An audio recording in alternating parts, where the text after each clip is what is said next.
भोंदूबाबा अशोक खरासोबतच्या नेत्यांच्या लागेबांधावरून राजकारण तापलं असताना सामाजिक कार्यकर्त्या अंजली दमानियांनी थेट खरातच्या फोनचा CDR मिळाला आहे.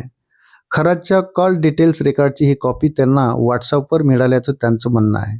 ज्यानंतर त्यांनी ही कॉपी तत्काळ मुख्यमंत्री, DG आणि SIT प्रमुख तेजस्वी सातपुते यांना पाठवली आहे. अंजली दमानियांना मिळालेल्या या खरातच्या फोन रेकॉर्ड्समधून तो अनेक नेत्यांच्या संपर्कात असल्याचा दावा करण्यात आला आहे, ज्यात रुपाली चाकणकर, केसरकर यांच्यासोबतच उपमुख्यमंत्री एकनाथ शिंदे, चंद्रकांत पाटील, सुनील तटकरेशीही खरातचं संभाषण झाल्याचं सांगण्यात येत आहे. नेमकं खरातच्या या कथित CDR मधून काय समोर आलं हेच आपण जाणून घेऊया. रुपाली चाकणकर यांनी म्हटलं होतं की अशोक खरात हे माझे गुरु आहेत. त्यांच्याबद्दल मला काही माहिती नाही. आमचे फक्त कौटुंबिक संबंध आहेत. मात्र CDR मधून समोर आलेल्या माहितीनुसार रुपाली चाकणकर आणि अशोक खरात यांच्यात 177 फोन कॉल झालेले आहेत.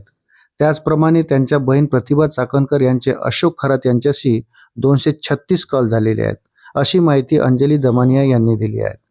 आतापर्यंत आपण उपमुख्यमंत्री एकनाथ शिंदे यांच्याबद्दल फक्त ऐकले होते. मात्र CDR नुसार त्यांचे अशोक खरात यांच्याशी 17 कॉल झालेले आहेत.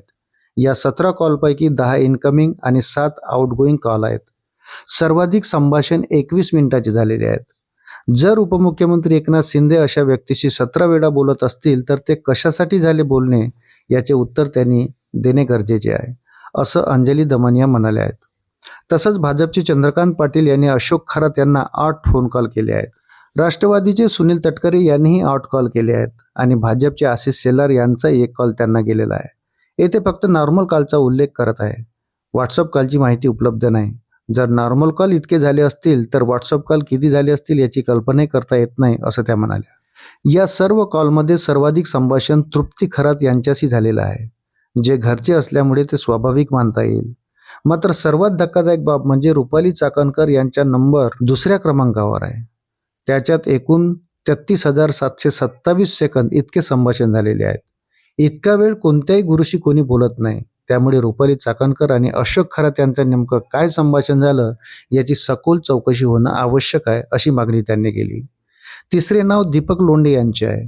दीपक लोंढे हे दीपक केसरकर यांचे अतिशय जवळचे व्यक्ती मानले जातात. त्यांच्या आणि अशोक खरात यांच्यात 190 कॉल झालेले आहेत आणि एकूण 30,529 सेकंद संभाषण झाले आहेत, असंही त्यांनी सांगितलं. यापेक्षाही धक्कादायक बाब म्हणजे अशोक खरात यांना राज्याबाहेरूनच नव्हे तर परदेशातूनही कॉल येत होते.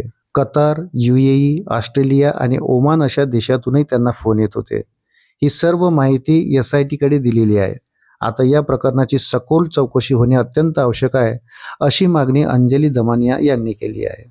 अशाच नवनवीन अपडेट करता व्हिडिओला लाईक आणि चॅनलला सबस्क्राईब जरूर करा. धन्यवाद.